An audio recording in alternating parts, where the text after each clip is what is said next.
74% ఆంధ్రప్రదేశ్ అవినీతి అన్నారు. 2017 కనపడింది మీకు. ఇక చంద్రబాబు గారు కనిపించారు మీకు.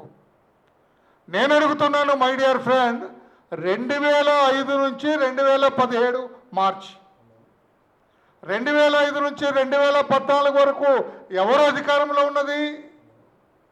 కాంగ్రెస్ పార్టీ, మీ పార్టీ అండి. రాజశేఖర రెడ్డి గారు, తర్వాత రోషయ్య గారు, తర్వాత కిరణ్ కుమార్ రెడ్డి గారు తదితరులు అధికారంలో ఉన్నారు. చంద్రబాబు నాయుడు గారు 2 సంవత్సరాల పరిపాలనే. వాళ్ళే క్లియర్గా చెప్పారు అవినీతి. చంద్రబాబు నాయుడు గారు అంటే ఈ 2 సంవత్సరాల కాలంలో స్టాండ్ స్టిల్ అని చెబుతున్నారు, ఏమీ పెరగలేదని చెబుతున్నారు. ఈ నాయకుడు పీకల వరకు బురదలో కూరుకుపోయిన ఒక గ్రామసింహం లాంటి వాడని చెప్పి నేను అడుగుతున్నా. సభ్యత సంస్కారాలు నాకు అడ్డొస్తాయి కనుక మీరు మాట్లాడినంత పరుషంగా, మీరు మాట్లాడినంత నిర్లజ్జగా మేము మాట్లాడలేము.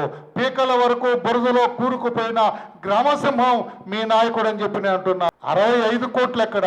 65 కోట్లకి శశికళకి 4 సంవత్సరాలు శిక్ష పడింది. మరి 43,000 కోట్ల రూపాయలు మన నాయకుడు అన్యాయక్రాంతం చేసింది భూమన కరుణాకర్ రెడ్డి గారు. మరి మనవాడికి ఎంత శిక్ష పడుతుంది?